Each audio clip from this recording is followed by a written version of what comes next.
Hey folks, I'm Chris and I'm your Commander Mechanic. Real quick before we get started, I wanted to remind everybody about our affiliates, Harry Tarantula and TCG Player, and that you can help support by following me on Twitter at CMDRMechanic and by supporting us on Patreon. Links to all of these are in the description below. We recently had a few cards spoiled from Magic's upcoming standard set, Dungeons & Dragons: Adventures in the Forgotten Realms. That set name's a bit of a mouthful, so let's just call it what it is. Magic the Gathering, Dungeons & Dragons. We're going to be getting Beholders, and Innkeepers, and Vorpal Swords, and the whole 9 yards, and as a D&D nerd like me who's been playing tabletop RPGs for years, this set really speaks to me.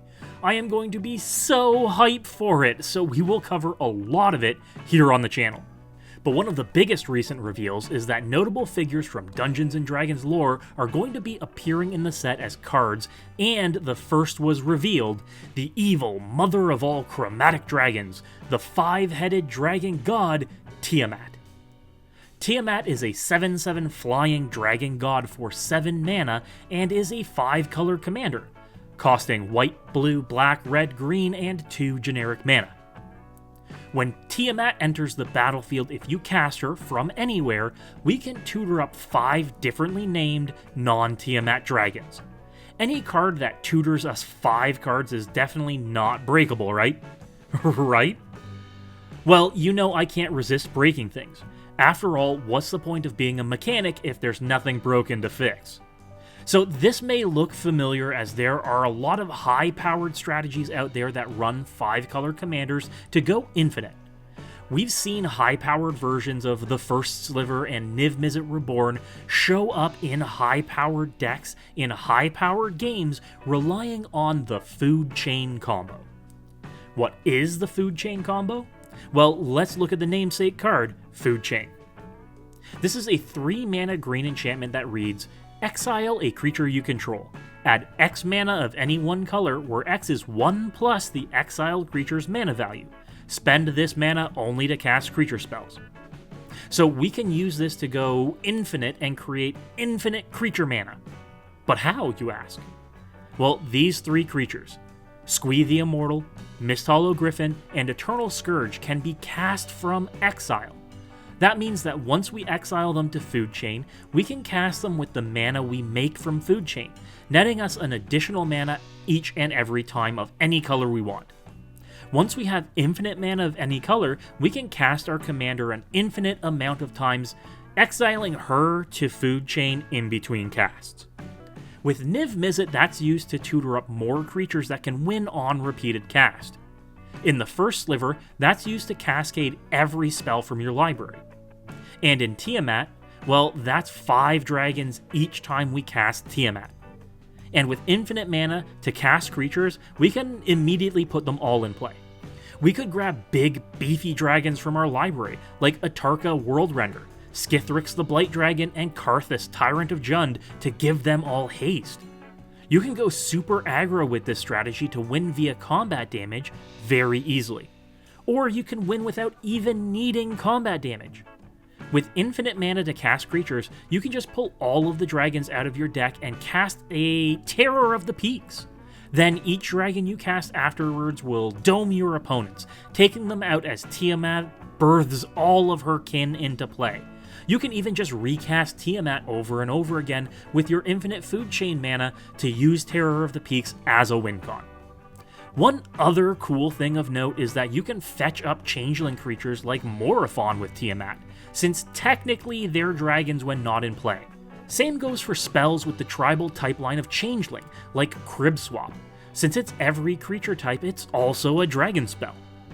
That gives me an idea. If everything is a changeling, then we can fetch any creatures with Tiamat, right? Well, the new Maskwood Nexus out of Kaldheim can do that. Everything in play and not in play is dragons. We can then tutor up whatever we want. With infinite mana from Food Chain, we could just grab a Walking Ballista and pump enough mana into it to ping everyone at the table down. That's easy enough, right? Just Food Chain, one of our infinite mana enablers, and Maskwood Nexus. Then we can win. Not bad, but more steps than currently competitive level decks can do. But what if we wanted to do this without Food Chain? What if we don't have infinite mana? How can we win the turn we cast Tiamat? Well, if we have Maskwood Nexus and hardcast Tiamat with 7 mana, what combination of creatures can we get to win the game the same turn? Well, first we'll need creatures that make mana without costing mana. 2 options that immediately spring to mind are Simian Spirit Guide and Elvish Spirit Guide. These 2 cards exile themselves from your hand to make a red and green mana respectively. So how do we use a creature to make more mana from those 2 mana? Well, one of my favorites, Dockside Extortionist, only costs 2 mana and can net us plenty of treasure tokens based on the number of artifacts and enchantments our opponents control. We could turn these 3 creatures into potentially a dozen mana. Then what final 2 creatures can we get and cast off of our treasure tokens in order to win? Well, I talked about it a little bit in my deck tech for Illuna Apex of Wishes, but there's this card called Divergent Transformations that turns creatures you control into other creatures. This is another strategy used at higher power levels to turn tokens created by Kaikar into the only 2 creatures you have in your deck. The pairing of Leveler and Thassa's Oracle. Leveler exiles your library, and Thassa's Oracle's trigger lets you win for having no cards in your library. Normally, that's done at instant speed for only about 4 mana, but here we can use our treasure tokens to cast the 7 mana worth of creatures. Leveler first, then Thassa's Oracle for the win. We need Maskwood Nexus in play, so include some artifact tutors, and we need to hit all 7 mana. But from there we cast Tiamat and collect her 5 heads. Simian Spirit Guide, Elvish Spirit Guide, Dockside Extortionist, Leveler, and Thassa's Oracle. And provided our opponents have enough permanents in play to make us at least 7 mana, we can definitely go off. High risk, high reward, baby! You can check out the full list here linked in the description, which uses both strategies within the 99. This is a 5-color deck, so the mana base is a little more expensive, with a higher power level aiming to win the turn we cast Tiamat. Take a look and be sure to like and comment on this video, and we'll see how we can break more of Magic the Gathering D&D's cards as they're spoiled. As always, folks, good luck and have fun!